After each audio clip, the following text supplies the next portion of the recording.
What's up, guys? Welcome to Pan-African Perspectives. Welcome to Pan-African Perspectives. My name is Joe Hatagwa. I'm a I'm an American-born Sierra Leonean, and the platform is Authentic African. And what we do here is we talk about the things happening on the continent and how it affects Pan-Africanism. Today, we're going to talk to a special guest about what has been going on in the Congo. He has firsthand experience. He's the foremost leading expert, or at least loudest voice and the most prominent voice on the Congo all over the internet. You guys are familiar with him. I'm going to bring him on in a second.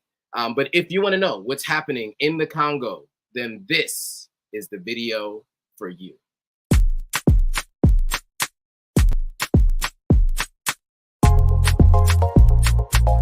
Congo today, everything pertaining to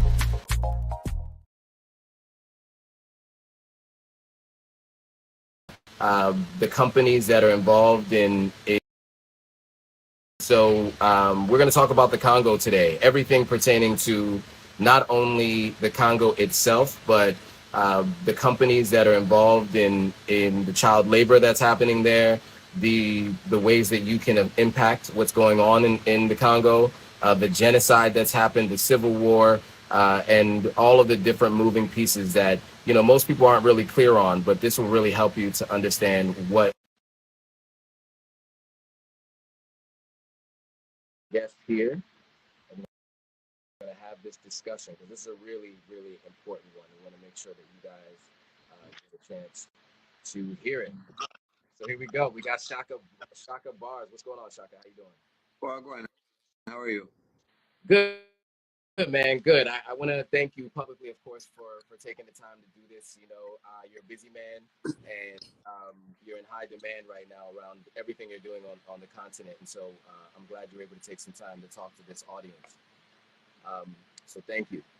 So, you know, I want to jump right into it. We don't have a lot of time, but I thought we can start a little bit with your background. For those who aren't as familiar with you and don't know your background, where are you originally from? Like, where were you born and raised? I was born in Barbados. I was raised in the UK. My family Okay. are from different islands in the Caribbean, predominantly Jamaica and Barbados. Okay.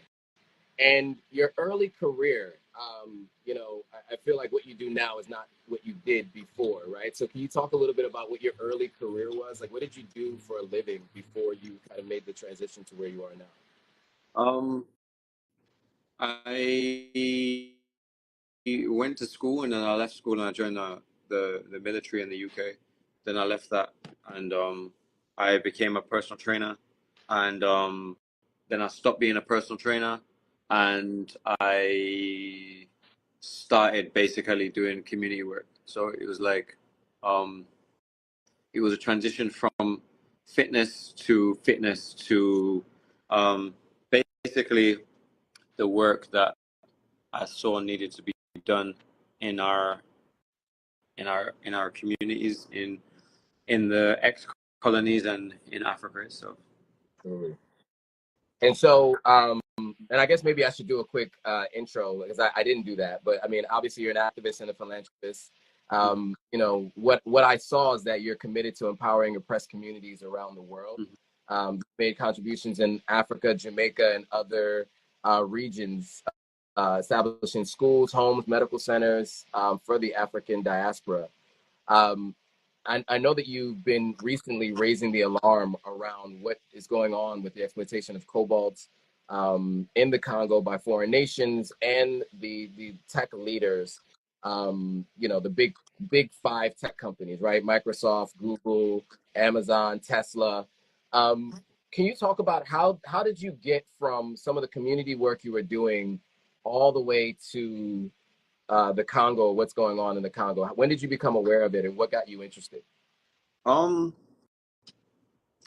I just at the time I googled the poorest country in the world and the richest country in the world, and they were both the same place. So um, then I had reached out to a sister called Renez, um, who was raising money for an orphanage in Minova, and the woman Mama Masika, who just who started the orphanage. She just passed away, and in my head, I was like, who's going to take care of them kids? And so I just went from kind of being curious to then thinking, oh, there's a problem, so we can create a solution Right. for it. And then from there, I raised some money um, doing a boxing match. I used to box when I was in the military. I raised some money, and I took that money direct to the orphanage and the family who of the woman, Rebecca Mamasika, and and then while I was there, I also was introduced to another orphanage in Kinshasa. So we started supporting that orphanage, and we've been putting those kids through school since 2016. I think we're still paying their school fees now, and I don't know. It just kind of I kind of just was like, yo, I didn't see social media as a way to self promote Yeah. and to just talk. I saw it as a tool for activism. Right. So I just said, all right, well, if I can gather community on this place, I can consolidate resources, and then I could get them to these people. So then that's what I did ever since then. So it started. So when did you start using social media? So you said 2016 was kind of when you became aware and started visiting. When did you start using social media to really start to amplify the message? Um, like 2016, Okay. 2015, 2014, I was using social media, but like using it to do community fitness events and stuff. I Right. wasn't really, I was still learning. I was in like a research mode, so I didn't really have anything particularly to say about while going in Africa because I still had to study. But yeah, around 2016, that's when I started using it to this capacity. Because in 2016, I had like, I don't know, like 200, 300K followers. By 2017, I was up to 600, 700 followers, Okay. 700,000 followers. And then 2020 was a million. And then since then, they've been censoring me very heavy. So the growth has been limited. But Yeah. before that, I was just doing fitness and workout stuff. Yeah, and on that topic, I mean, I think you and I have both had this challenge. You're back live on your main page. I am going live on a backup page. What do you think it is that has caused you to be shadow banned? I mean, I know I started following your page maybe about 3 years ago, and I noticed that if I went to search for you, I had issues adding you on this particular live. I came there were some challenges. There was a warning that was given to me. What do you think it is that is causing these platforms to try to silence you? Um, I think the problem is that um, it's like the rebels and the empire, Yeah, and now the rebels are using the tools of the yeah, empire, and a master is never going to give you the tools to dismantle their house, and so um, I think it's just that the precautions that get put on, like there's so many child pornography accounts yes, that don't get taken down. yep, There's so many racist right wing accounts advocating for violence against people of color, Muslims, etc. They don't get taken down. There's so many accounts where women are promoting their OnlyFans and basically doing everything apart from showing their vaginas being penetrated. right. They don't get taken down.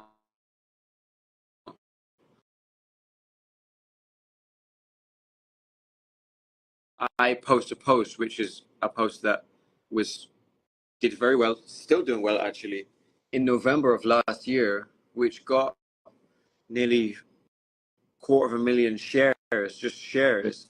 And speaking of what's going on in the Congo, I'm gonna get fact check for false information, and then until like yesterday, I couldn't go live from November. So I think it's just that. I think it's the master never gives you the tools to dismantle their house. And if you then start using these tools, so I think it's just that there's we know what it is, where TikTok has been giving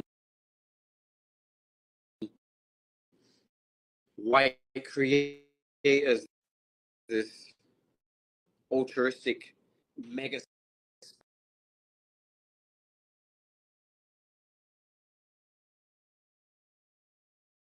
dominate, and the black creators that they copied from are getting silenced and shadow banned. It's just it's I suppose it's intellectual culture vulture or digital culture vulture. Digital culture vulture.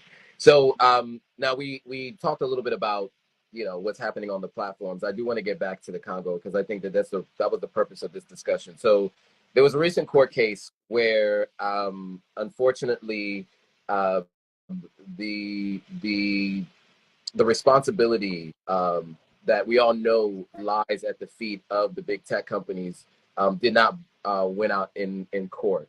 And so I think maybe we should start with the court case and talk a little bit about why these companies are on the continent. I've heard you talk about this before, and then maybe we can talk a little bit more about the history. But can you speak to this court case and the I would say the culpability of the tech companies in terms of what's happening with the civil war and child labor in the Congo? White man law has always been created to protect white man and destroy black man. That's why the USA has a quarter of the world's prison population, and predominantly they're black, right? So them being held accountable, the tech companies being held accountable by the US government, which is funding the war in Congo, obviously they're not going to be held accountable to any significant degree, where you have superpowers who, since the days of Oppenheimer and the creation of the nuclear bomb, which the uranium came from Congo, have been using Africa as a tool for looting and for their own self-development. Why are they then going to hold Apple, Microsoft, Alphabet, Tesla, and any of these companies, Dell, that are making the USA rich and contributing to the US GDP and the US economy? Why are they going to hold some country over there in Africa in high regard and try and give them justice? Because black Americans can't even get justice, can't even get reparations. So why Congolese, where this war had just started some 25 years ago, why are Congolese going to get justice from these same people? And the thing is that white people have been doing so much stealing for so long that if they gave or even began to give back what has been taken, they would be poor tomorrow instantly. Yeah. So they are going to double down. They're not going to come good. But that's the thing about a thief. And the thing about a thief is thieves thieve because they don't want to be held accountable for their actions. Sure. Because somebody who's honest, even if they have to remain poor, their integrity won't let them steal. Right? If you have any type of conscience and you have any type of real integrity, if you got rich by stealing and then the people who you stole from come and say, hey, can you share some of this, or can we have something back? And you say to them, no, it wasn't me, it was my ancestors, or something along those lines that they usually say, then you have a mental illness. You can't reason with these people. And people love the story of Avatar, and they love seeing the blue people, resist the bombings of this empire American, I don't know, these American armed robbers coming over, these white American armed robbers coming over.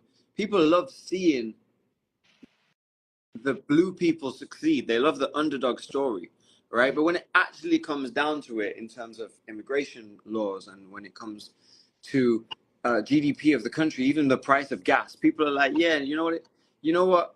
Those poor people can stay poor so I can stay rich. Right. And You even have blacks in North America who have this rhetoric that they ain't got nothing to do with me. That's them Africans over there, right? You have Caribbeans who have an idea that in the Caribbean, as much as the Caribbean has been suffering from colonialism, at least it's not as bad as what's being done in Africa. Or I can never go in Africa.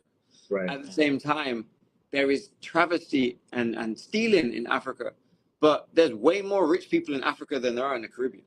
I'll tell you that for free.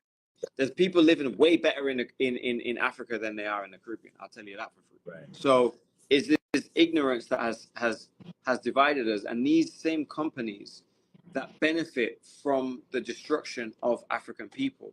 I think it was it Walter Rodney who said that you can't love Africa and love capitalism because one was destroyed off the building of the other, and that's what's going on right now.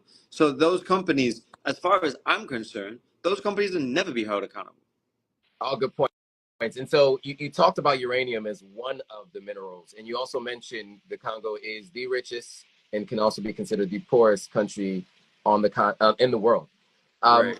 Let's talk about some of the other minerals, because we mentioned the company, but we didn't really talk about the minerals and what they're used for. So you mentioned Tesla, you mentioned Dell, Microsoft, Alphabet, and Apple. Yeah. What is it that they are extracting, and what are they using it for, so that people can understand the connection between these companies and the country of Congo?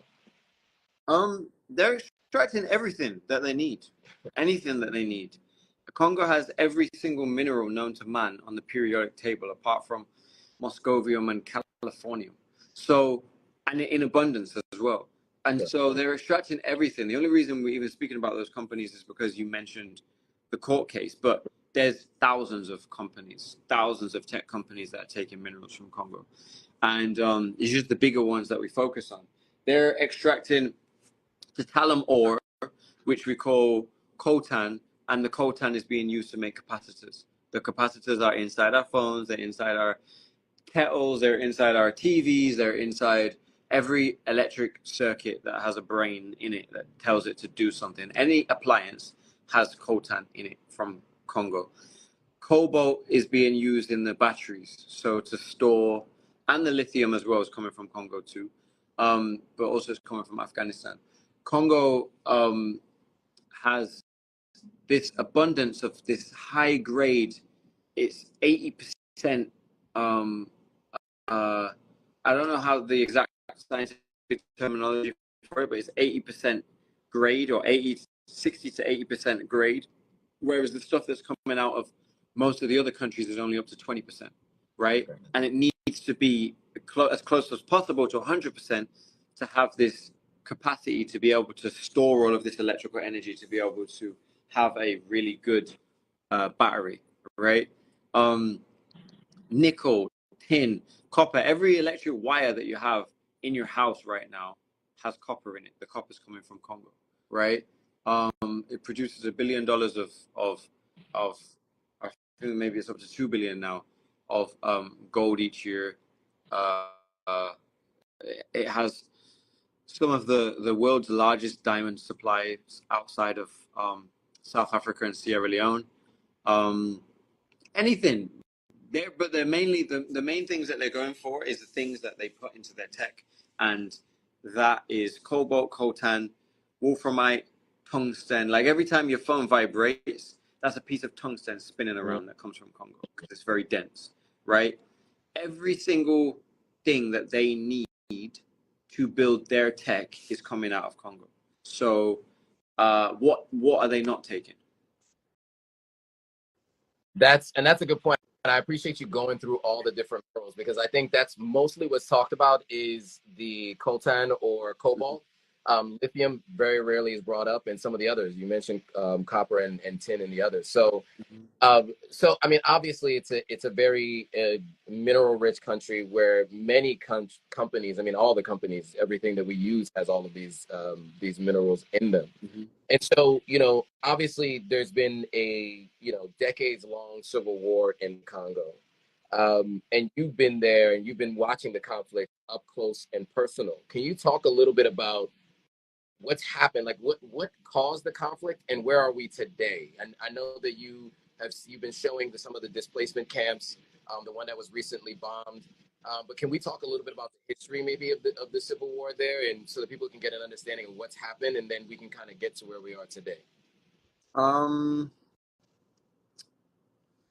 So to cut a long story short, there was a um, there was a conference in 1885, 1884, 1885, called the Conference of Berlin, but it was the Congo Conference, where the Europeans came together under the direction of King Leopold because he wanted to take Congo as his personal wealth. Mm-hmm. So after this conference, he took Congo as his personal wealth and went in there and put in infrastructure to basically remove ivory, which they killed millions of elephants so they could make pianos. And they also found rubber, the invention of the commercial tire, which was invented in Europe. The rubber was coming from Congo, so that they could have tires. So from 1885 to 1908, it was under King Leopold's rule, his personal rule. This time they were cutting off people's hands when they wouldn't meet the rubber quota, and they halved the population from 20 million to 10 million within a span of 14 years.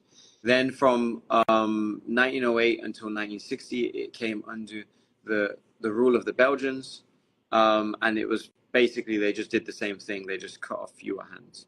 But they basically, during that time, they found every mineral that you can possibly think of, and without Congo, there would have been no nuclear bomb.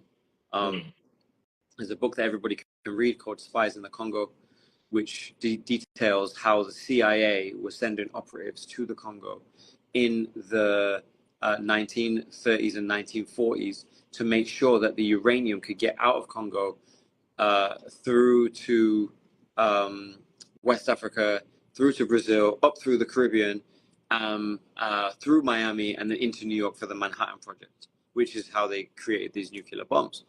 From the 60s, the Congolese people had had enough, and they elected a man called Patrice Emery Lumumba.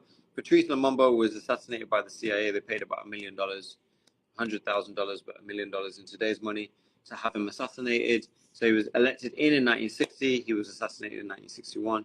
From 1961 until around 1994, a dictator was installed called Mobutu Sese Seke.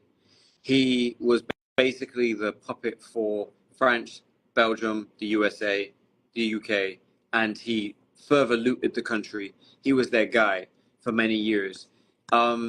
Then the Rwandan genocide happened. The Rwandan genocide was a genocide which was engineered by Africans, but predominantly funded and financed by the West. Yep. And when I say the West, I mean Israel, I mean France, I mean the UK, I mean the USA. So they funded this. There was a plane that was coming back from an African Union meeting. It was the beginnings of the African Union, with two Hutu presidents on it. One was the president of Rwanda, and one was the president of Burundi. They were both killed, and that was the catalyst which created the Rwandan genocide. So basically, the Rwandan genocide was engineered. It started with a coup.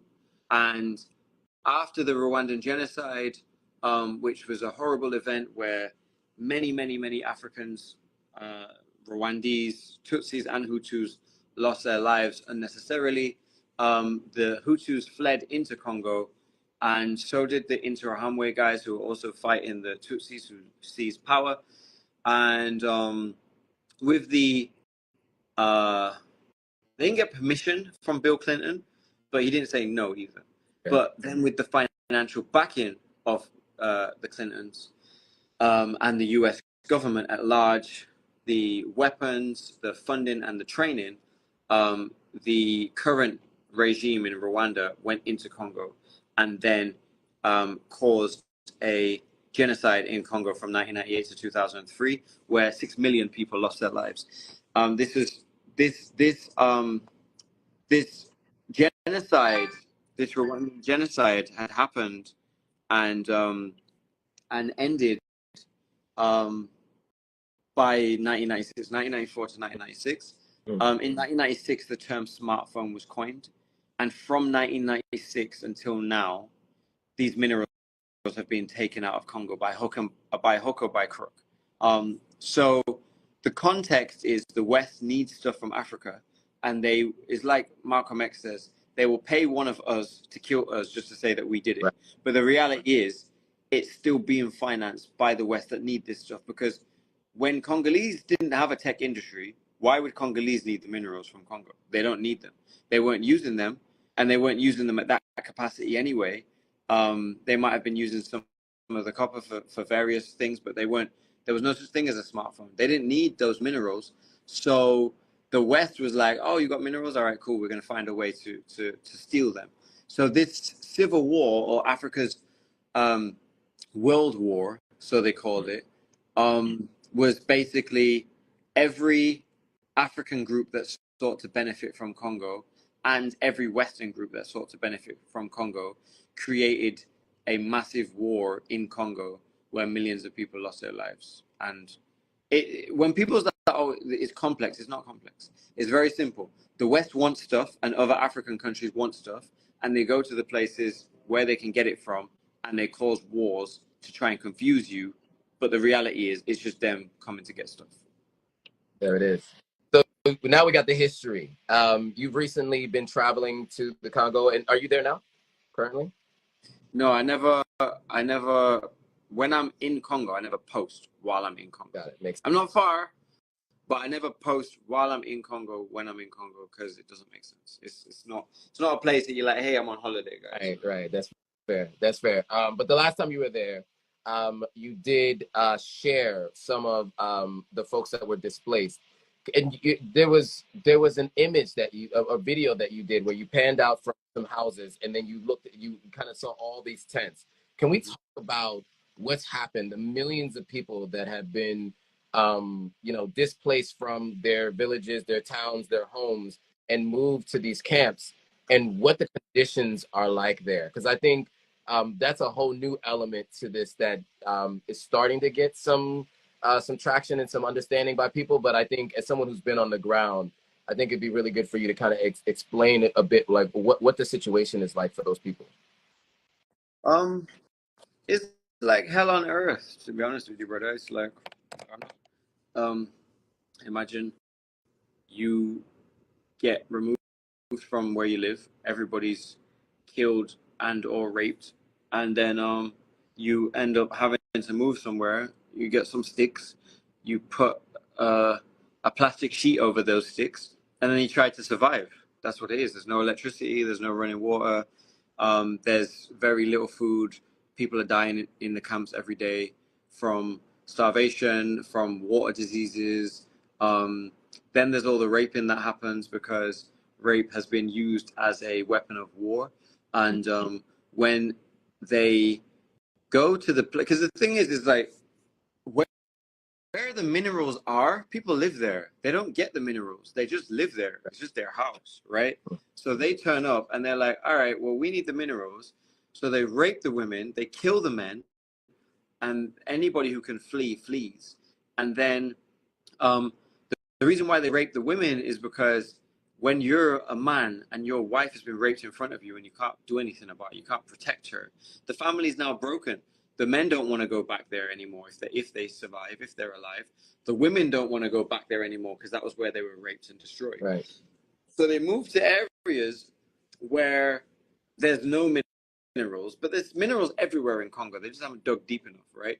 So they move to areas where they don't want to explore for minerals right now, and then they just survive there. And the places where these people used to live, where all these mines are, these were where villages were. And right. So the West, so I was in I've been going to Congo for like 8 years now, but I was in North Kivu, which is one of the most contested conflict areas. When in 2022, when basically an area called Rushuru, some white people found some lithium in that area. And so what they decided to do, I don't know the specific white people, just that's what the Congolese people have said, is that's what happened. White people found some minerals there, and the next week what happens? The proxy wars, the controlled opposition, are all of a sudden turning up and raping people and killing people so that these people can be moved out of these areas so that these white people can mine their lithium to send it to China to build batteries for Tesla or whatever. And we had, in a period of 2 months, we had nearly 500,000 people displaced to the area that where we built the houses that we built. So it went from being, there was some displaced people. They've been displaced a few years previous because of a volcano that erupted in 2021. So there was some people that were displaced already that were there. But then it went from being like, 100,000 people being displaced to all of a sudden nearly 1 million people being displaced. So now in Goma, there's nearly as many people displaced as there are natives. So imagine let me think of a city with a similar population. Imagine which city in the USA has like 1 million people? I mean, 1 million people. I mean, I would say it's going to be 2 million. 2 million. Okay. So I mean, you could choose like a city, like maybe like a Cincinnati or something like that, right? A city like it's a major city, but like a secondary city. All right. Imagine Cincinnati all of a sudden has this double the amount of people in 2 months. So that's the level at which people are having to try to figure out a way to survive, because the amount of strain that it puts on the resources is wild. Because you only have a certain amount of water, you only have a certain amount of food. Like there's only a certain amount of farms that have been created for those people that live there, outside of food that's exported, right? Now all of a sudden, you've got the double the population turning up. 50% again. So now the population doubles. And where Goma had 2 million people, it's now got nearly 4 million people in and around Goma that are suffering. There's no healthcare. There's no schooling. The kids that we care for, they were kicked out of their school because displaced people came to their school to come and have somewhere to live, have somewhere to shelter. Like it's really a crisis. There was bombings every day, shootings every day. We were seeing people getting murdered. We had to move the kids into the city because there was too much shootings. There was literally a war, like rocket fire, happening right up there, and we had to move them into the city. We moved them back now because the actual warfare calmed down in that area, but now there's just more and more displaced people. So the village that we built has now got displaced people above it and below it, whereas before there was no displaced people up next to it or anywhere near it. Now it's almost become like Hunger Games there, brother, where the village is beautiful and amazing, but below it and above it, there's all of these people in a refugee situation who will be like, yo, hang on, what? These people have got food, they got water, like we ain't even got a house anymore. We ain't even got anywhere to live anymore. So yeah, the situation's bad, but it's not anywhere near as bad as it's going to be in the next 2 to 3 years because of the incessant need for more technology, more iPhones, more Tesla, more whatever. Right now, the situation is as bad as it is, with 150,000 tons of cobalt being taken out of Congo each year. Next year, 2025, there's going to be 250,000 tons of cobalt being taken out. So just to give you an idea, these 2 million people, because there's 7 million people displaced in Congo right now, but these 2 million new people that have been displaced in the last 3 years, it's set to be that in the next 3 years, there's going to be up to 6 more million people being displaced because they need about 40% more cobalt. This for the green tech revolution, right? Many people who are lefties or on the liberal, side of politics would love to see more green energy, but really that a lot of that requires battery life, right? And those are using lithium and cobalt, right? And that's the issue. You know, I don't want to get too far off on a tangent. We don't have a lot of more time with you. People are asking, how can they help? I mean, let's start with what you have been doing, because you did mention that briefly. You've been building houses, schools, medical facilities. Let's talk about what you have been doing, and then how can people support what you're doing? We built a village because the head of civil protection after the volcano eruption brought us around 22 orphan children. Like, they ain't got no mom, they ain't got no dad, and their extended family who were caring for them couldn't care for them and care for their families, so they were just starving. Like, they had somewhere to sleep, but they didn't have nothing to eat, etc., because there wasn't enough food to go around. So we said, okay, we'll build a village for their extended family, because, you know, there's no such thing as an orphan. Even if both parents is dead, they still got uncle, they still got auntie, they still got grandma or something. So we built a village, and we have been rehousing. We've rehoused all those kids, and then we've also been rehousing displaced persons. So what we'll do is we'll go into the camp, or we'll go into a camp, or our team will go into the camp. They'll identify a family that needs a house, that needs some kind of support. They'll speak with them, interview them, bring them to the village, see if they can get on with the people who are there already, and then we give them a house. There's no rent to pay. The organization owns the land, but really the children own the land.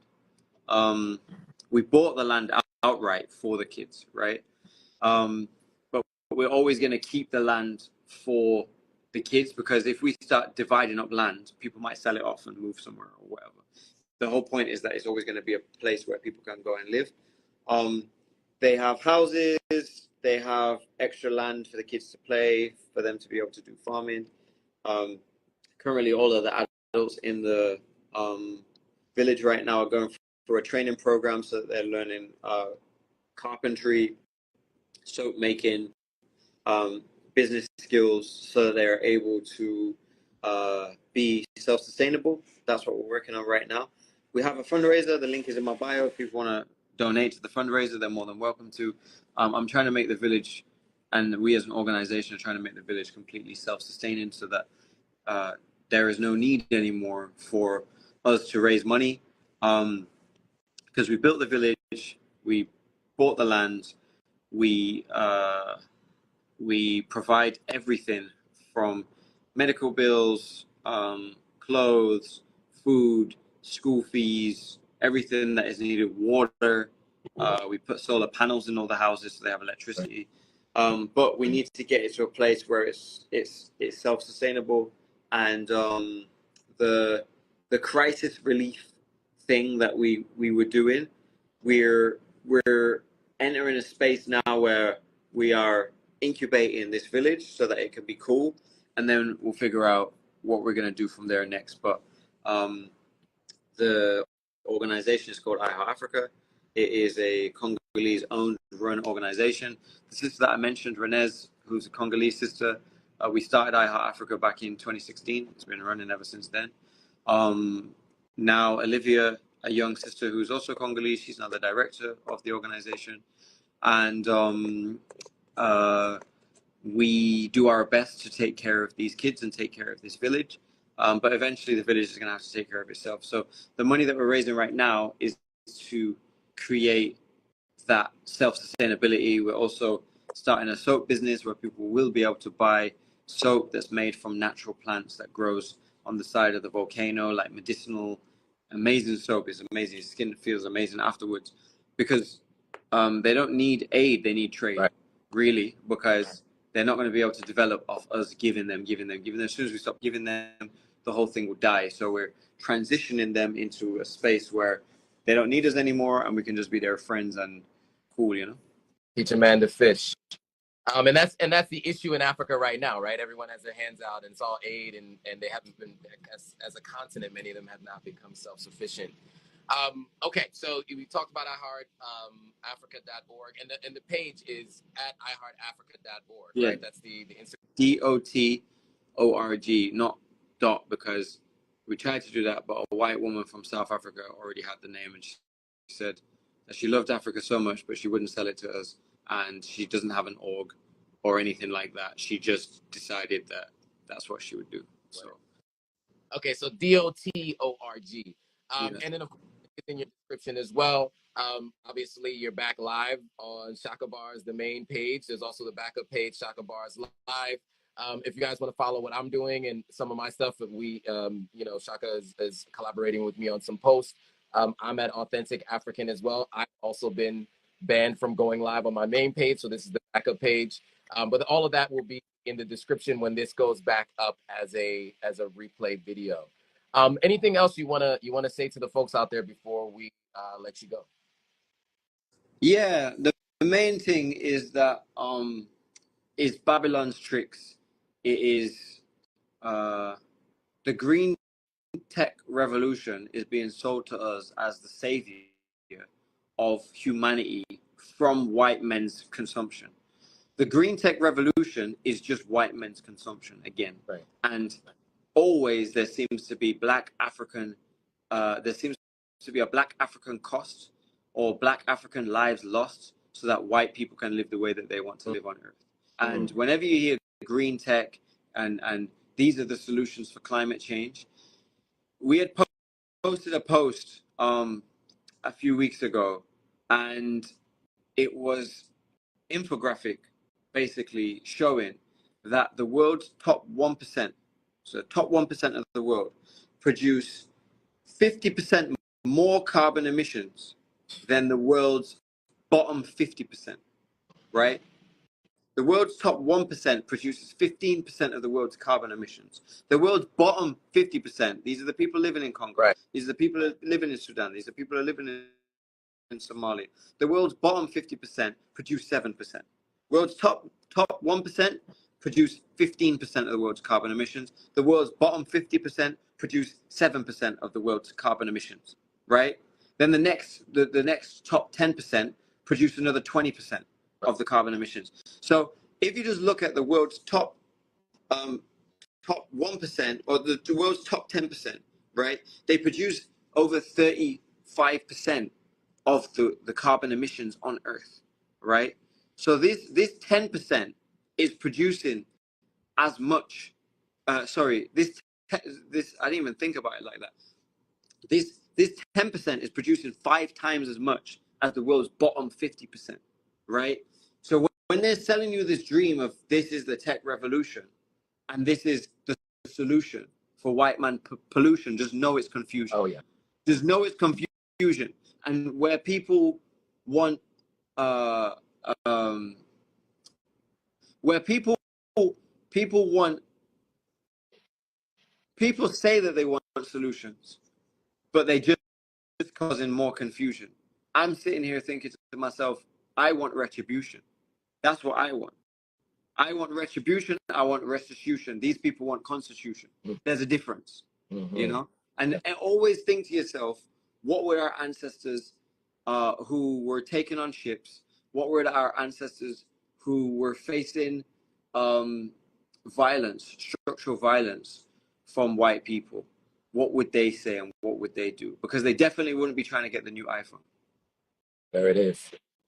There it is. Okay, I'll leave it on that note. I know you have to go, but I really appreciate you taking the time, and I want to thank everybody for joining this live. We'll have more conversations like this, and we'll do it across all platforms. I know some folks were asking about YouTube, etc. This is only going to be here, and then we'll do the replay.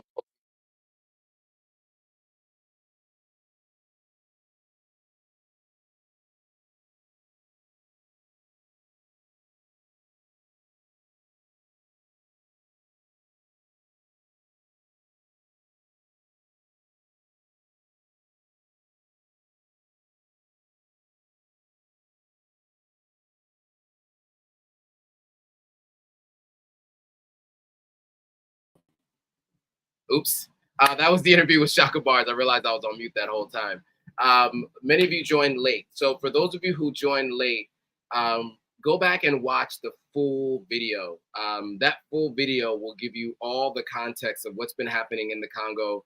CHAKABARS has been living there. He's the foremost loudest voice online about what's happening in the Congo. And so many people are learning about what's happening there because of him. I myself have been made more aware of some of the things that are happening. He gives real-time updates. He'll be there in person. And so this conversation was well informed, and I'm glad he was able to take some time to have this conversation with the audience. So again, for those of you who are joining, I see many people joining right now. You want to go back and watch this replay from the beginning, and you'll get a full idea of what has been going on and where we are today, and how you can help.